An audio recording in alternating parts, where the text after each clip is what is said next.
Suits by or against government, किसी government की तरफ से सूट फाइल किया जाना है या किसी गवर्नमेंट के अगेंस्ट सूट फाइल किया जाना है, और public officer in their official capacity, या किसी पब्लिक ऑफिसर ने सूट फाइल करना है या उनके अगेंस्ट सूट फाइल किया जाना है। इस टॉपिक से रिलेटेड जो सेक्शंस हैं वो सेक्शन 79 टू सेक्शन 82 हैं, और ऑर्डर 27 में प्रोसीजर बताया गया।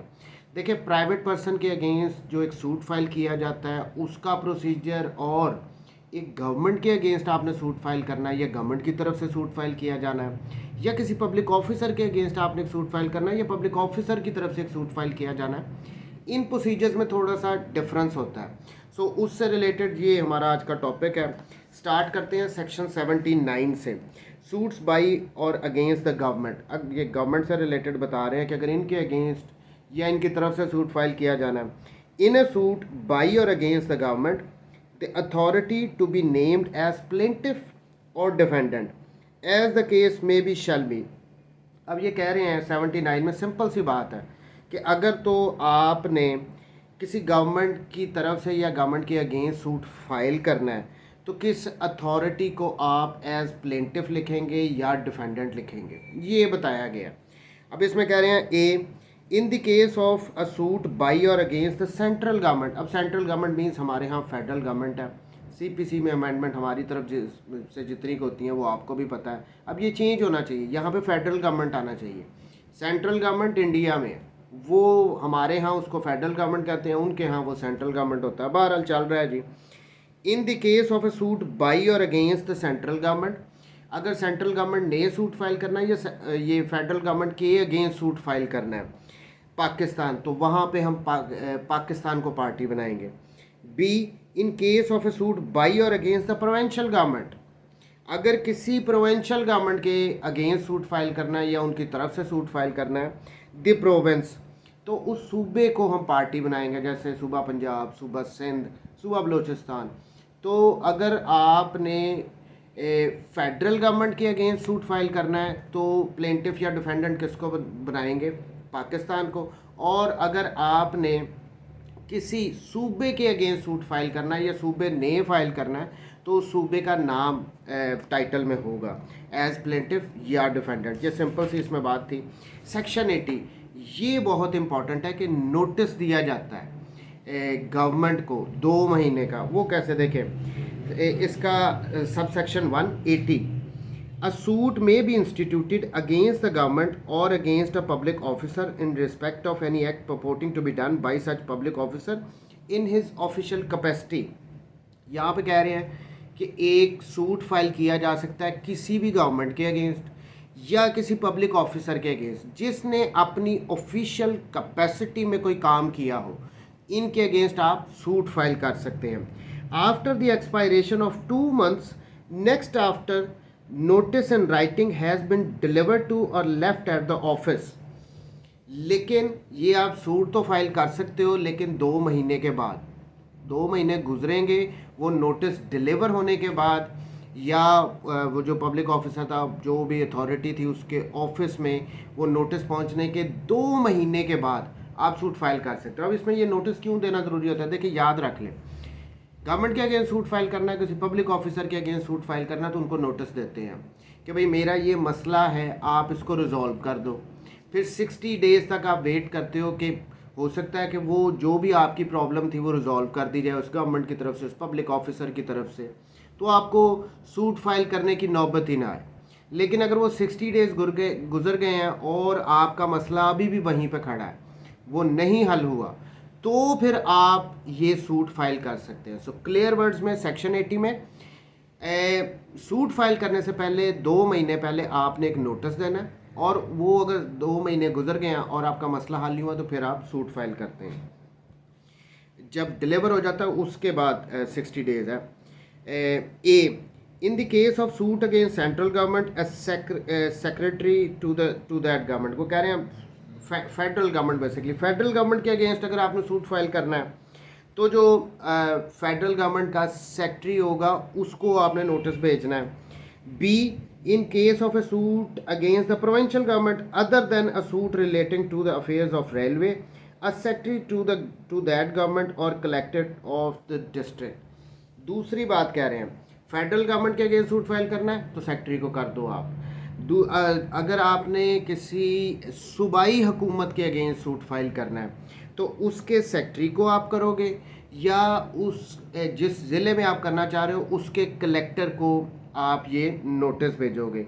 लेकिन यहाँ पे कह रहे हैं in a case of a suit against the provincial government other than a suit relating to affairs of railway, railway को कह रहे हैं रेलवे से जो रिलेटेड मैटर है उनमें नहीं, उनको छोड़ के आपने किसी भी प्रोविंशियल गवर्नमेंट के अगेंस्ट सूट फाइल करना है तो आप नोटिस किसको भेजोगे, सेक्रेटरी को भेजोगे या कलेक्टर ऑफ द डिस्ट्रिक्ट उसको भेजोगे। एंड अब इसमें टू क्या बात कर रहे हैं, in the case of a suit against the federal government relating to the affairs of railway, two में क्या था, प्रोविंशियल गवर्नमेंट में रेलवे वालों को इंक्लूड नहीं कर रहे थे, लेकिन in the case of suit against federal government relating to affairs of railway, railway से रिलेटेड मैटर से अगेंस्ट से रिलेटेड रेलवे से रिलेटेड मैटर्स पे अगर आप सूट फाइल करना चाहते हैं वफाकी हुकूमत के अगेंस्ट तो नोटिस किसको देना है, तो आपने general manager of the railway concern, तो फिर आपने जनरल मैनेजर को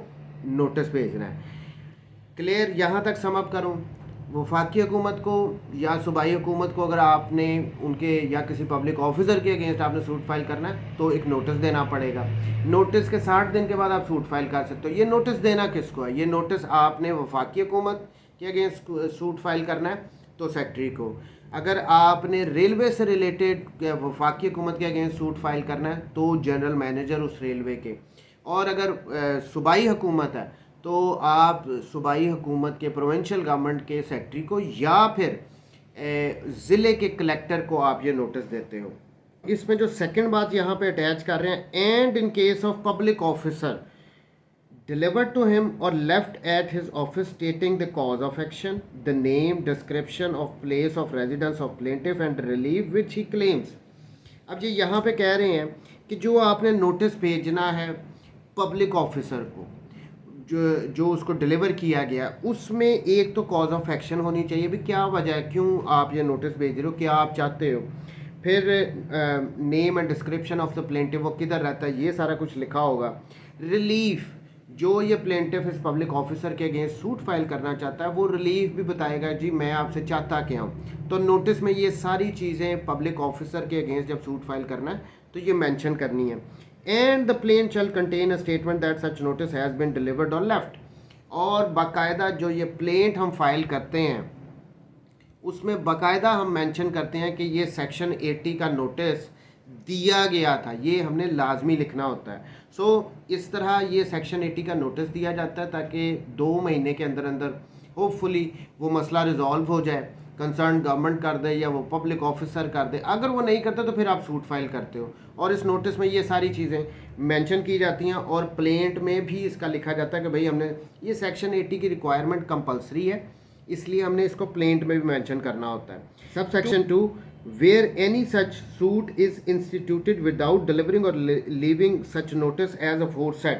अब यहाँ पे कह रहे हैं कि अगर तो एक सूट फाइल कर दिया गया और ये सेक्शन 80 की रिक्वायरमेंट थी कि आपने नोटिस देना, वो नोटिस ही नहीं दिया गया, पहली बात, और before the expiration of the set period of 2 months, या अब ऊपर रिक्वायरमेंट थी कि आपने नोटिस देना, उसके बाद 2 महीने के बाद 60 दिन के बाद आपने सूट फाइल करना है, लेकिन प्लेंटिफ से सबर ही नहीं हुआ, उसने पहले ही सूट फाइल कर दिया। तो 2 बातें, नोटिस ही नहीं दिया या नोटिस देने के बाद जो 2 महीने का टाइम था वो वेट किए बगैर पहले ही सूट फाइल कर दिया, और where the plaint does not contain a statement that such notice has been so delivered or left. या फिर तीसरी बात आ गई कि हमने कहा था ऊपर, हम ये सब सेक्शन 1 में पढ़ के आ रहे हैं कि जो अगर हम प्लेंट फाइल कर रहे हैं तो उसमें हम बाकायदा मेंशन करते हैं कि हमने ये नोटिस दिया था।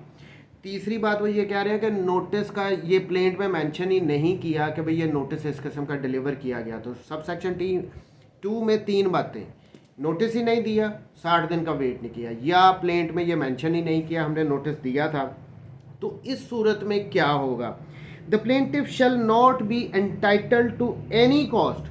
अब यहाँ पे वो कह रहे हैं कि फिर अगर ये तीनों में से कोई भी काम किया है ना, तो जो प्लेंटिफ है अगर उसको कोई कॉस्ट वगैरह मिलनी थी तो वो उसका इंटाइटल ही नहीं रहेगा। The plaintiff shall not be entitled to any cost if the settlement as regard the subject matter of the suit is reached, अगर तो गवर्नमेंट ने या उस पब्लिक ऑफिसर और के अगेंस्ट सूट है उसके और प्लेंटिफ के दरमियान कोई सेटलमेंट हो गई है और उससे जो कुछ भी कॉस्ट वगैरह उस प्लेंटिफ को मिलनी थी वो कहते हैं उसका इंटाइटल ही नहीं रहेगा। क्यों? उसने नोटिस ही नहीं भेजा या 60 दिन का वेट नहीं किया या उसने अपने प्लेंट में मेंशन नहीं किया कि हमने तो नोटिस दिया था। सो ये लाजमी हमें अगर गवर्नमेंट के या पब्लिक ऑफिसर के अगेंस्ट हमने सूट फाइल करना है तो नोटिस देना है और 60 दिन का वेट करना है और प्लेंट में भी बाकायदा मेंशन करना है। तो बहरहाल ये उसका साइड इफ़ेक्ट फिर आ जाएगा कि जी वो प्लेंटिफ की कोई सेटलमेंट हो गई या वो गवर्नमेंट ने या पब्लिक ऑफिसर ने उसके क्लेम को कंसीड कर लिया, तस्लीम कर लिया है, तो फिर कॉस्ट तो उस बेचारे को मिलनी चाहिए थी ना। क्यों उसको कोर्ट में आना पड़ा, उसका खर्चा वगैरह हुआ। तो अगर ये तीनों काम किए हैं सब सेक्शन 2 के अकॉर्डिंगली तो उसकी वो कॉस्ट का वो इंटाइटल ही नहीं रहेगा। और द गवर्नमेंट और the public officer कंसीड्स the claim, उन्होंने मान ही लिया है, मान तो लिया है, लेकिन इस सूरत में फिर कॉस्ट का वो इंटाइटलमेंट उसके पास रहेगी नहीं प्लेंटिफ के। Within the period of 2 months from the date of institution of the suit. तो ये उसका अगर तो देखें ना उसने ये तीनों काम इनमें से कुछ एक कर लिया है तो और 2 महीने के अंदर अंदर वो सूट फाइल होने के 2 महीने के अंदर अंदर सेटलमेंट हो गई या गवर्नमेंट ने या पब्लिक ऑफिसर ने उसके क्लेम को मान लिया कि हाँ जी जी बिल्कुल ठीक बात है, उस पे जो कॉस्ट बननी थी वो फिर उसको नहीं मिलेगी। सो ये स्पेसिफिकली मेंशन कर रहे हैं within the period of 2 months from the date of institution of the suit. 2 महीने के अंदर अंदर अगर उन्होंने मान लिया या कोई सेटलमेंट होगी। Proviso provided that in a suit instituted without such notice the court shell allow not less than 3 months to government to submit its written statement। अब ये फर्दर वो कह रहे हैं कि जब आपने नोटिस नहीं दिया गवर्नमेंट को जो रिक्वायरमेंट थी तो उसका फिर एक साइड इफ़ेक्ट ये भी आ जाएगा कि गवर्नमेंट को कोर्ट 3 महीने तक का टाइम दे सकती है रिटन स्टेटमेंट सबमिट करवाने के लिए, क्योंकि काफ़ी सारे मैटर्स होते हैं, वो ऊपर तक मैटर जाना होता है, वहाँ से ऑथराइजेशन होनी होती है उसके बाद। तो यहाँ पे जब नोटिस ही नहीं दिया डायरेक्ट ही कोर्ट में जाकर सूट फाइल कर दिया तो 3 महीने तक का टाइम गवर्नमेंट को दिया जा सकता है। Not less than 3 months to government, 3 महीने से कम का तो बिल्कुल ही नहीं, ज़्यादा जितना मर्जी दे दें कि आप रिटर्न स्टेटमेंट जमा करवाएं। सो ये सेक्शन 80 बहुत इंपॉर्टेंट है।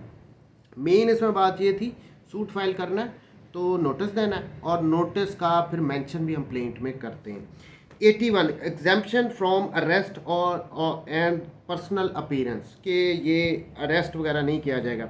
इन a suit instituted against a public officer in respect of any act purporting to be done by him in his official capacity।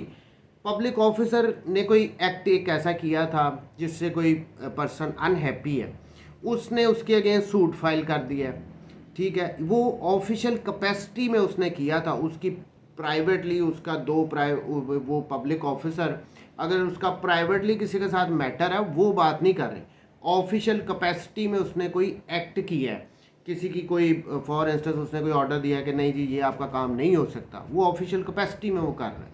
तो इस सूरत में in a suit against a public officer in respect of any act purporting to be done by him in his official capacity, इसमें सबसे important बात यही है, official capacity का मतलब समझना है हमने कि पब्लिक ऑफिसर ने अपनी पर्सनल कैपेसिटी में नहीं, अपनी जॉब के दौरान उसने कोई ऐसा एक्ट किया है।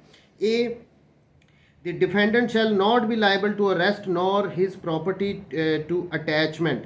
तो इस सूरत में ये जो ऑफिशियल कैपेसिटी में उसने अपना कोई एक्ट किया और उसके अगेंस्ट सूट फाइल कर दिया प्लेंटिफ ने, तो ना तो इस पब्लिक ऑफिसर को अरेस्ट करवाया जा सकता है ना ही उसकी प्रॉपर्टी को अटैच किया जा सकता है, otherwise than in execution of a decree. लेकिन एग्जीक्यूशन ऑफ ए डिक्री को एग्जीक्यूट अगर करवाना है तो उस सूरत में हो सकता है, उससे पहले बिल्कुल भी नहीं, अरेस्ट भी नहीं करवाया जा सकता, उसकी प्रॉपर्टी को भी अटैच नहीं किया जा सकता। Where the court is satisfied, जहाँ पे कोर्ट सेटिस्फाई हो गया that the defendant can not absent himself from his duty without detriment to the public service, it shall exempt him from appearing in person. तो यहाँ पे court दूसरी बात ये कह रहे हैं कि जहाँ पे कोर्ट ये सेटिस्फाई हो गया कि वो जो पब्लिक ऑफिसर है अगर वो हर पेशी पे कोर्ट में आना शुरू हो जाएगा तो जो वो काम कर रहा है पब्लिक के लिए उसको बड़ा नुकसान होगा। तो इस वजह से फिर वो उसकी पर्सनल अपीयरेंस को डिस्पेंस विद कर सकती हैं, एग्जेम्प्ट कर सकती हैं कि आपको कोर्ट में आने की कोई ज़रूरत नहीं है। सो 81 अरेस्ट नहीं किया जा सकता पब्लिक ऑफिसर को, ना ही उसकी प्रॉपर्टी को अटैच किया जा सकता है, लेकिन एग्जीक्यूशन में अटैचमेंट हो सकती है। प्लस जहाँ पे कोर्ट को ये लगे कि भाई इसको हर तारीख पे बुलाना ज़रूरी नहीं है, आप पब्लिक का नुकसान होगा, तो उस सूरत में उसकी एग्जाम्प्ट भी कर सकती है पर्सनल अपीयरेंस को। 82 एग्जीक्यूशन ऑफ डिक्री। अब यहाँ पे भी प्रोसीजर थोड़ा सा डिफरेंट हो जाएगा। Subsection 1 where the decree is against the government or the public officer in respect of any such act as aforesaid, किसी पब्लिक ऑफिसर या किसी गवर्नमेंट, चाहे प्रोविंशियल गवर्नमेंट है चाहे फेडरल गवर्नमेंट है, उनके अगेंस्ट डिक्री पास कर दी गई है। A time shall be specified in the decree within which it shall be satisfied। अब इस डिक्री में एक टाइम बता दिया जाएगा कि इसके दौरान चाहे 2 महीने 3 महीने जितना भी टाइम है, एक डिक्री में टाइम मेंशन किया जाएगा और कहा जाएगा कि इस टाइम पीरियड के दौरान इस डिक्री को भाई आप सेटिस्फाई कर दो। And if the decree is not satisfied with in the time so specified, लेकिन अगर उस टाइम पीरियड के दौरान इस डिक्री को सेटिस्फाई नहीं किया गया, the court shell report the case for the orders of the provincial government. तो इस सूरत में ये कोर्ट क्या करेगी, वो प्रोविंशियल गवर्नमेंट को एक रिपोर्ट भेज देगी इससे रिलेटेड कि भाई ये डिक्री थी, इसको सेटिस्फाई नहीं किया गया, एक टाइम पीरियड भी बताया गया था। क्लियर वर्ड्स में देखें ना, if the decree is not satisfied with in the time so specified the court shell report the case for the orders of the provincial government. तो कोर्ट इस मैटर को भेज देगी प्रोविंशियल गवर्नमेंट को कि ऑर्डर करो इस पे और इस मसले को रिजॉल्व करो, इस डिक्री को सेटिस्फाई करो।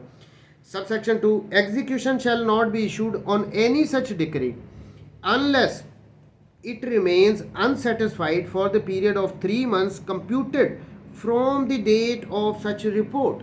अब आगे फर्दर कह रहे कि जो एग्जीक्यूशन अभी भी नहीं गवर्नमेंट स्टार्ट करेगी। गवर्नमेंट अभी भी जब ये रिपोर्ट उन्होंने कर दिया ना मैटर गवर्नमेंट को, जो भी गवर्नमेंट है फेडरल है या प्रोविंशियल गवर्नमेंट है, उनको मैटर रिपोर्ट कर दिया कि भाई आप इस पे ऑर्डर करके इसको इस डिक्री को सेटिस्फाई करवाओ।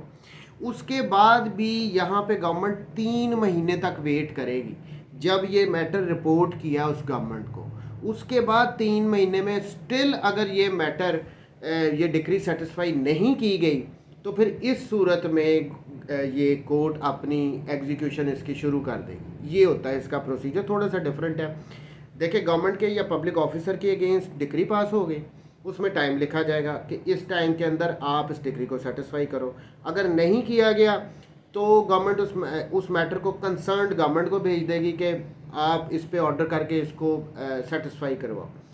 लेकिन अगर फिर भी 3 महीने का टाइम गुजर गया, वो जब रिपोर्ट किया गया था फेडरल या उस गवर्नमेंट को मैटर कि आप इसको इस पे ऑर्डर करके इसको सेटिस्फाई करवाओ, उस रिपोर्ट से 3 महीने और मज़ीद कोर्ट ने वेट करना है कि उस पर अमल दरामद हो जाए उस डिक्री पे। लेकिन अगर फिर भी नहीं होता तो फिर तो कोई और ऑप्शन कोर्ट के पास रह ही नहीं जाएगी, वो एग्जीक्यूशन को स्टार्ट करवा देगी। तो ये था ये जो सेक्शंस कि गवर्नमेंट के अगेंस्ट या पब्लिक ऑफिसर के अगेंस्ट अगर सूट फाइल करें तो उसमें कैसे किया जाता है। अब इससे रेलेवेंट जो ऑर्डर है ऑर्डर 27 हम उसमें आते हैं। इसमें सारा प्रोसीजर बताया गया, ज़्यादा डिफ़िकल्ट नहीं है।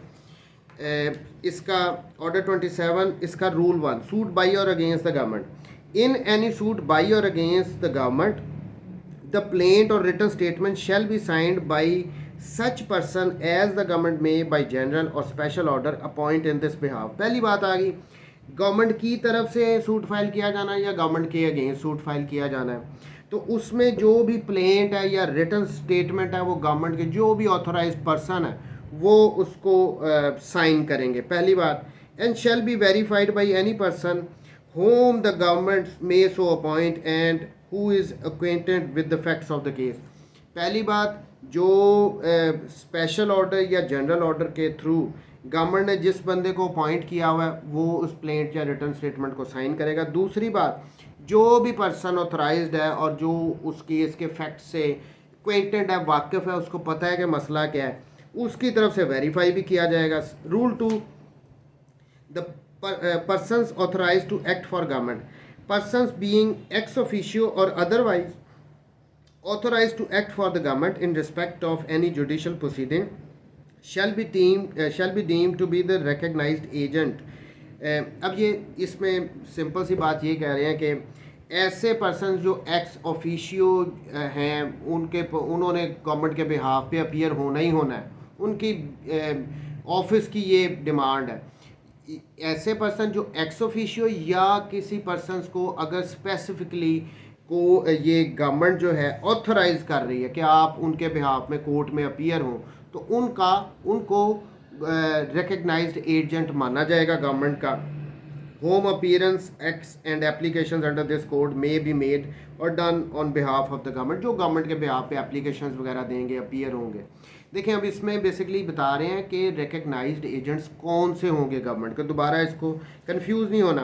पर्सनस बीइंग एक्स ऑफिशियो, यानी वो पर्सन जो एक्स ऑफिशियो उनकी वो ऑटोमेटिकली उन्होंने अपने ऑफिस की वजह से अपीयर ही होना है, और अदरवाइज ऑथराइज या उनको गवर्नमेंट ने ऑथराइज किया है इन respect of any judicial proceeding, कि उनका काम ही ये है कि उन्होंने अदालतों में जाना है और गवर्नमेंट को रिप्रेजेंट करना है। ऐसे पर्सन जो एक्स ऑफिशियो या जिनको गवर्नमेंट ने ऑथराइज किया है कि उन्होंने गवर्नमेंट के बिहाफ पे अदालतों में जाना है, shall be deem to recognised agent. अब ये गवर्नमेंट के रिकग्नाइज्ड एजेंट होंगे। बाई होम अपीयरेंस, जो कोर्ट में अपीयर होंगे, गवर्नमेंट के बिहाफ पे एक्ट्स वगैरह करेंगे, एप्लीकेशंस वगैरह जो देनी है, उनके जवाब अगर देने हैं, वो under this code may be made or done by on behalf of the government, तो गवर्नमेंट के बिहाफ पे वो करेंगे। अच्छा, rule 3, plaint in suits by or against government. अब ये प्लेंट से रिलेटेड है।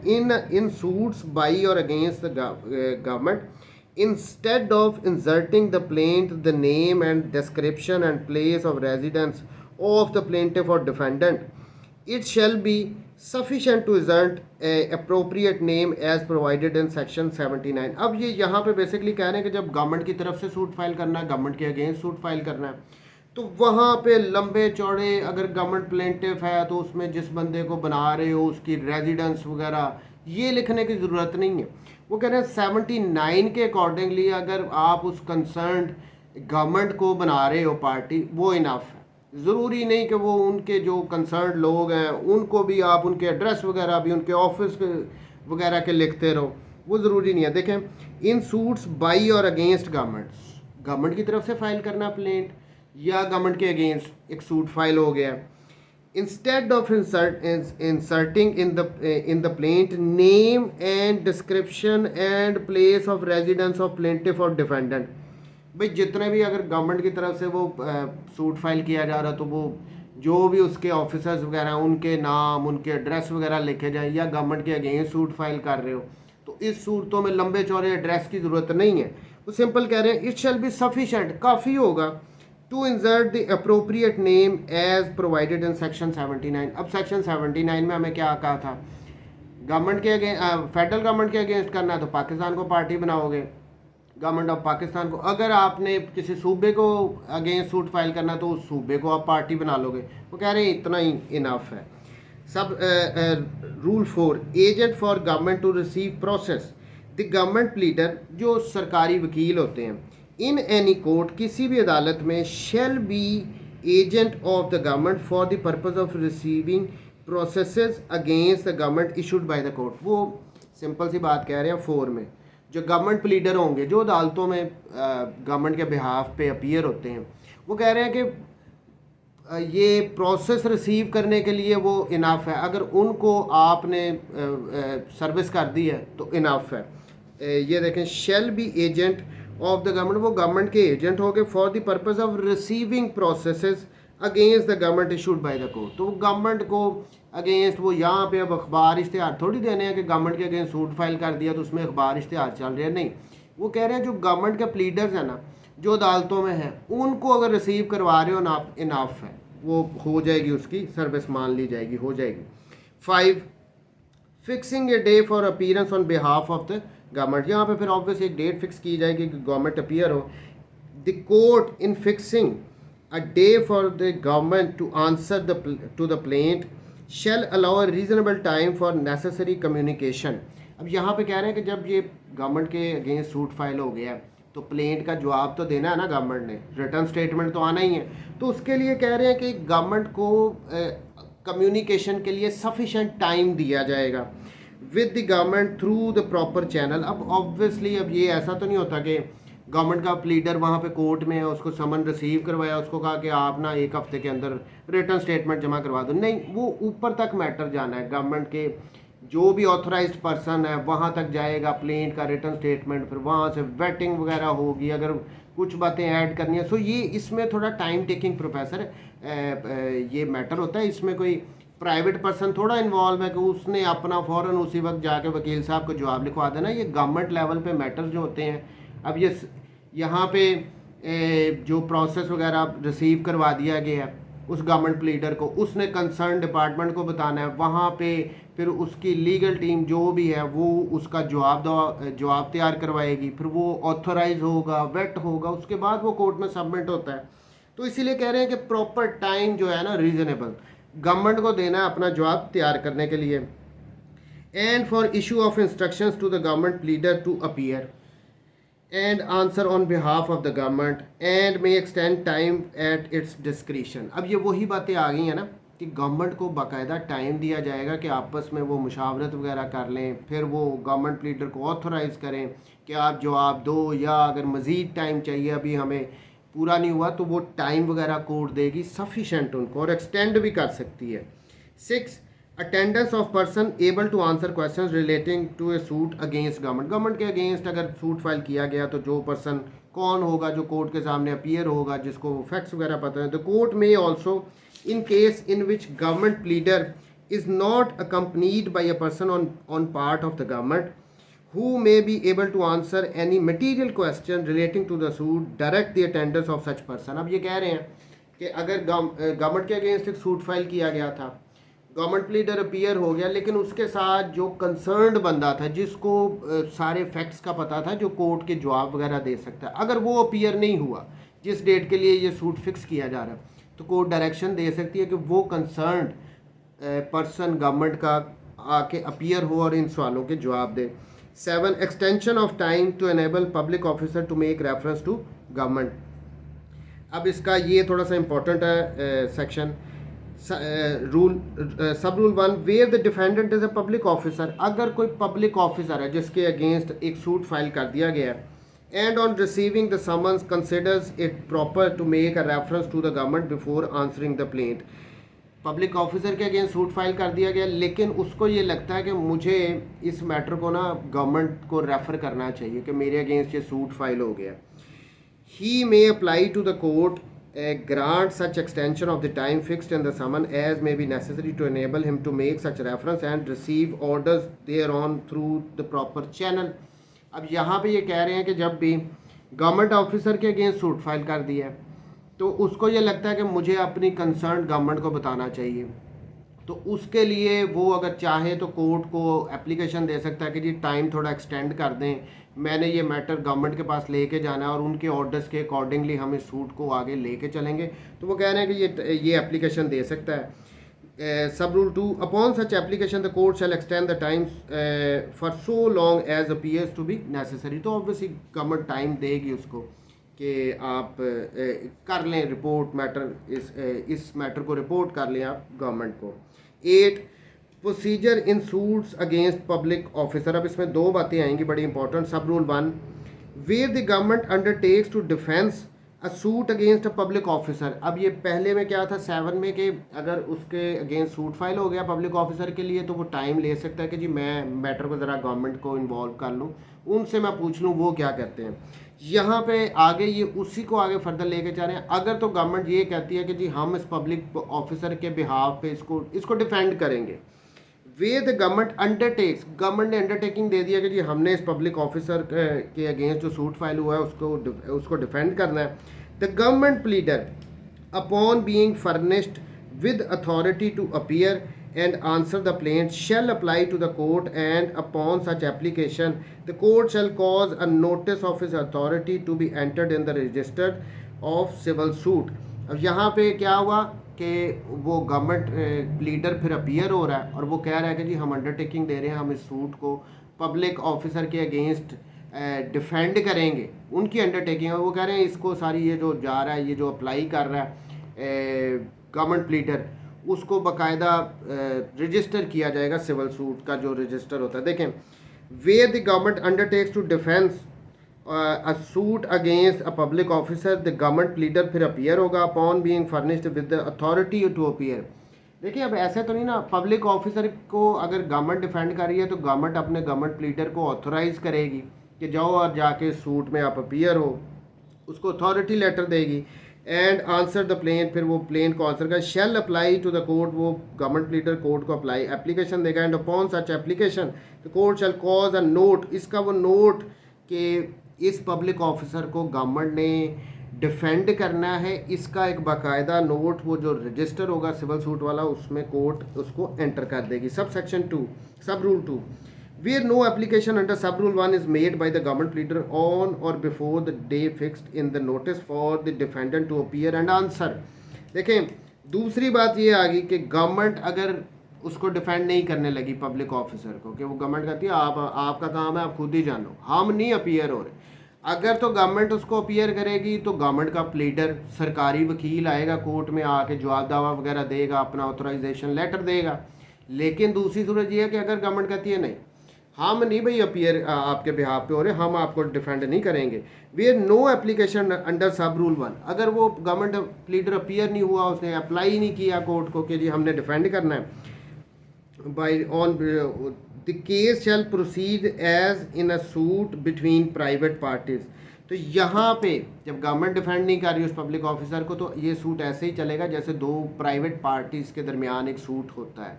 अगर तो गवर्नमेंट डिफेंड करेगी तो बाकायदा ऑथोराइज करेगी गवर्नमेंट प्लीडर को और वो कोर्ट को इन्फॉर्म करेगी। अगर गवर्नमेंट ने नहीं किया तो ऐसे ही सूट चलेगा जैसे दो प्राइवेट पर्सनस के दरमियान चलता है। अब इसमें provided that defendant shall not be liable to arrest nor his property to attachment otherwise than in execution of decree. Further यहाँ पे वो यही कह रहे हैं, ठीक है गवर्नमेंट उसको डिफेंड कर रही है या नहीं कर रही, दोनों केसेस में उसको अरेस्ट नहीं किया जाएगा, उसकी प्रॉपर्टी को अटैच नहीं किया जाएगा। सिर्फ अगर अटैचमेंट करनी है तो वो एग्जीक्यूशन के दौरान किया जा सकता है। अच्छा, इसका 8A and 8B, no security to be required from government or public officer in certain cases, no such security as is mentioned in rule 5 of and rule 6 of order 41। अब ये ऑर्डर 41 है अपील का। अब ये कह रहे हैं कि उसके 41 के 5 और 6 में जो रिक्वायरमेंट्स हैं कि एपेलेंट से सिक्योरिटी वगैरह भी ली जा सकती थी, वो नहीं इनसे मांगी जाएगी। Shall be required from government or where the government has undertaken the defence of the suit from any public officer sued in respect of the act alleged to be done. Simple सी बात है, 8A में जो 41 के order 41 rule 5-6 की security require की जा सकती थी वो गवर्नमेंट से नहीं की जाएगी, या गवर्नमेंट अगर on behalf of public officer उसको डिफेंस कर रही है, उसको डिफेंड कर रही है एक सूट में, तो उनसे ये सिक्योरिटी नहीं ली जाएगी। 8B, अब ये इसमें सिंपली बता रहे हैं कि definitions of government and government pleader ये कौन होंगे। ए में गवर्नमेंट की डेफिनेशन है, in relation to a suit by or against central government and against a public officer in service of that government the federal government. अब ये government कौन सी होगी, अगर फेडरल गवर्नमेंट के अगेंस्ट सूट फाइल कर रहे हो या उसके कोई पब्लिक ऑफिसर है उसकी सर्विस में है कोई ऑफिसर, उसके अगेंस्ट सूट फाइल कर रहे हो तो कंसर्न्ड गवर्नमेंट कौन सी होगी, फेडरल गवर्नमेंट। और अगर प्रोविंशियल गवर्नमेंट के अगेंस्ट कर रहे हो तो फिर वो provincial government and such pleader as the government may appoint whether generally or specially for the purpose of this order. देखें, फेडरल गवर्नमेंट के अगेंस्ट या उसके किसी पब्लिक ऑफिसर के अगेंस्ट आप जब सूट फाइल कर रहे हो तो कौन सी गवर्नमेंट होगी, फेडरल गवर्नमेंट कंसर्न्ड गवर्नमेंट होगी। और प्लीडर कौन होगा, वो फेडरल गवर्नमेंट के जो प्लीडर्स उन्होंने अपॉइंट किए हैं जनरली या किसी स्पेशल ऑर्डर के थ्रू, किसी ख़ास वकील को उन्होंने अपॉइंट कर लिया किसी केस में, वो गवर्नमेंट प्लीडर होंगे। इसी तरह प्रोविंशियल गवर्नमेंट या उसके पब्लिक ऑफिसर जो होंगे वो उनमें उनके उनसे रिलेटेड बाई और अगेंस्ट उनके तरफ से या उनके अगेंस्ट जो सूट फाइल किए जा रहे हैं प्रोविंशियल गवर्नमेंट के अगेंस्ट, तो कंसर्न्ड गवर्नमेंट कौन सी होगी, तो वही प्रोविंशियल गवर्नमेंट होगी। और गवर्नमेंट लीडर वही होंगे जो उसी तरह उस प्रोविंशियल गवर्नमेंट ने स्पेशल ऑर्डर या जनरल ऑर्डर के थ्रू अपॉइंट किए हैं। That's it. ये था ऑर्डर 27। इम्पॉर्टेंट है एग्ज़ाम पॉइंट ऑफ व्यू से, क्योंकि इनका प्रोसीजर थोड़ा सा डिफरेंट होता है।